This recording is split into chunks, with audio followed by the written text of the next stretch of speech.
Nous sommes tout au début de l'année scolaire 2022-2023. Nous sommes à Banjoun, département de Kounki, dans la région de l'Ouest. Dans le cadre des décrochages qu'a bien voulu la Direction générale de la CRTV et politique ce matin va à la rencontre d'un acteur important de la communauté éducative. Il s'agit du député du RDPC du Kounki, le député Albert Quinche. Merci beaucoup, honorable, de nous permettre d'avoir cet échange. Nous savons que les jeunes, qu'ils soient de l'enseignement secondaire, qu'ils soient des universités, ont toujours bénéficié de votre appui, des appuis financiers pour pouvoir aller à l'école.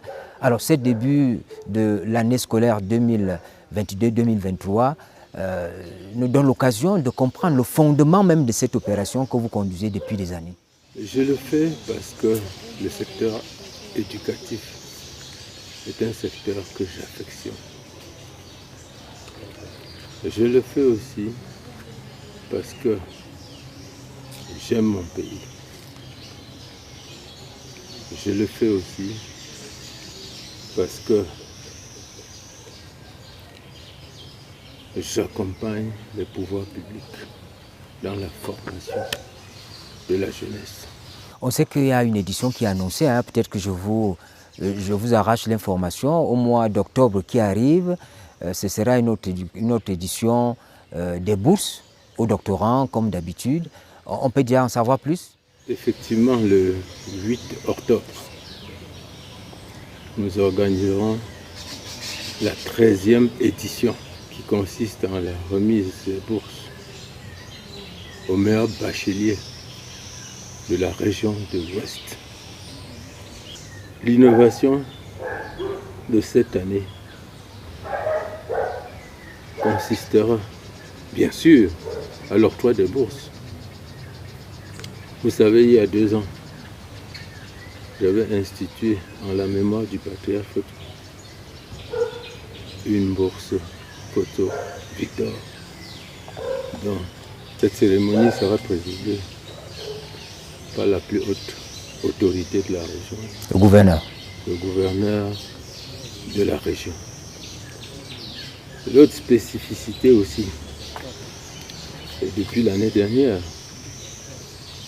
nous primons nos frères déplacés du nord-ouest et du sud-ouest. Je voulais justement poser la question parce que les éditions antérieures, vous avez d'ailleurs ouvert ces appuis financiers à d'autres régions. Bon, peut-être qu'avec le Covid, il y a eu des petits retards. Mais entre-temps, la région de l'Ouest a accueilli de nombreuses personnes déplacées venant du nord-ouest et du sud-ouest. Est-ce que dans votre démarche, vous les intégrez davantage? Est-ce qu'ils bénéficient aussi de ces bourses? Évidemment, ils bénéficient de ces bourses. J'ai donné des instructions particulières au comité d'organisation afin que nos frères du nord-ouest et du sud-ouest soient intégrés. Ce que nous avons fait, nous avons localisé les établissements scolaires dans lesquels ils fréquentent. Oui. Et à partir de là, à chaque édition, en collaboration avec le chef-service départemental des enseignements secondaires, nous procédons à leur sélection afin qu'ils puissent rentrer dans ce train. Il y a toujours eu un comité scientifique qui travaille en amont, de sorte que les choix qui sont faits ne soient pas discutables. Est-ce que ce comité existe et continue à travailler pour la sélection des bénéficiaires? D'accord, vous me permettrez déjà que je rappelle que ces bourses ne concernent pas seulement les enfants de la région de l'Ouest. Ça concerne tous les enfants. Et pour revenir à votre question, la sélection est faite de manière objective. Il y a un comité scientifique qui siège à chaque fois sur la base d'une sélection faite par le délégué des enseignements secondaires, c'est-à-dire à l'issue de la proclamation des résultats du baccalauréat. Jusqu'à date, la sélection, j'allais dire la commission, a été présidée par un éminent professeur qui aujourd'hui est à la retraite. Professeur Gabriel Ba, c'est toujours lui? Non, c'est pas le professeur Foguet, qui hier était directeur d'UIT et qui aujourd'hui est maire de la commune, mais qui continue comme professeur émérite. Donc c'est dire que la sélection est faite sur des bases objectives, vraiment objectives. Déjà à la base, je veux dire à la base, nous prenons les meilleurs. Nous prenons les meilleurs à partir des résultats qui sont proclamés. Et quand ces résultats sont proclamés, venez avec moi. C'est avec les notes, les mentions, les différentes mentions. Mais nous prenons soin quand même, à la fin, de procéder un peu à des corrections. Vous êtes député, président de section du RDPC, parlementaire. Vous êtes également le promoteur de cette opération des bourses aux enfants. Mais par le passé, je vous avais écouté, vous sembliez dire que lancer un appel à l'ensemble de l'élite de l'Ouest pour que cette élite s'associe à vous et que cette opération puisse prendre de l'ampleur. Est-ce que à ce jour, ça reste une opération du député Albert Kounché? À l'origine, c'est un projet porté par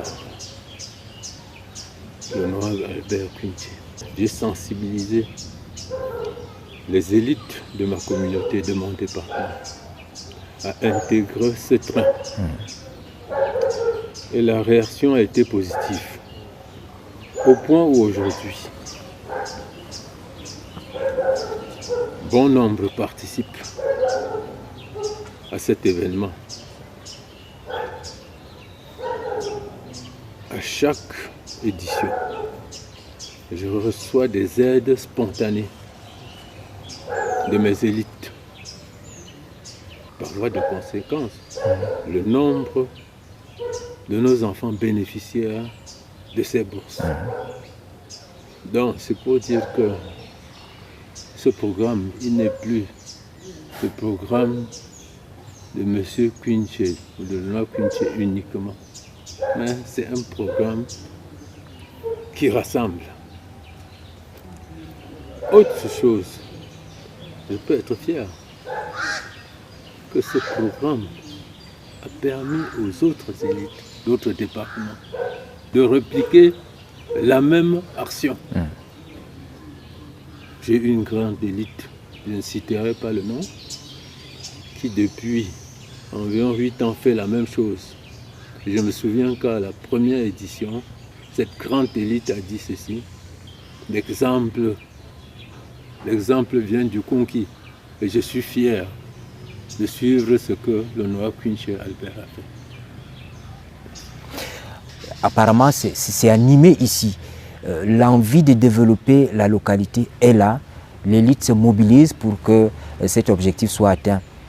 Vous, comme acteur politique, vous encouragez ces démarches-là qui semblent être au-dessus des partis politiques et qui peuvent bénéficier au grand nombre? Oui. Je dois dire que, bien sûr, je suis député du RDPC, mon parti politique. Mais je dois tout aussi dire, je suis député de la nation. Donc chaque année, nous procurons des engrais et des semences à nos mamans. Et je dois dire sans distinction que ces mamans soient de mon parti, du RDPC ou d'autres partis politiques.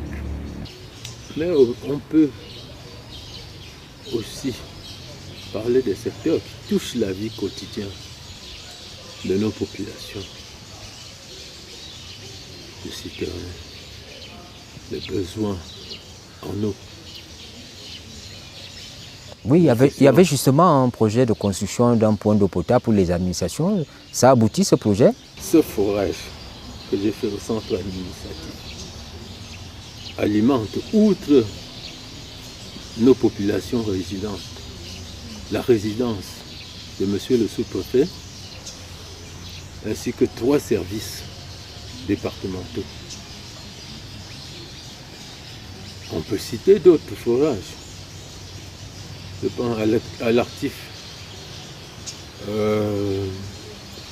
On a au moins une dizaine de forages qui ont été donnés à la population pour satisfaire leurs besoins en matière de santé, parce qu'en fait, vous savez aussi, l'eau, c'est la vie. Le travail se poursuivra, monsieur Séverin. C'est un chantier. Merci beaucoup, monsieur le député. Merci pour ces explications. On souhaite que toutes ces actions, tous ces projets puissent aboutir pour le bien-être des populations du Kounki, le bien-être des populations de la région de l'Ouest. Je veux terminer en vous disant que le département du Kounki a accueilli avec satisfaction la délocalisation des programmes de la CRTV dans le département du Kounki. Les arrondissements de Poumgne, les arrondissements de Bayangam sont fiers. Et pour être plus précis, les villages Banjoun, les villages Bayangam, les villages Batoufam, les villages Bandrefam et les villages Bangan-Fonji sont à l'honneur et vous disent infiniment merci. Transmettez ce message de remerciement, s'il vous plaît, à votre hiérarchie, à monsieur le directeur général de la CRTV. Merci beaucoup.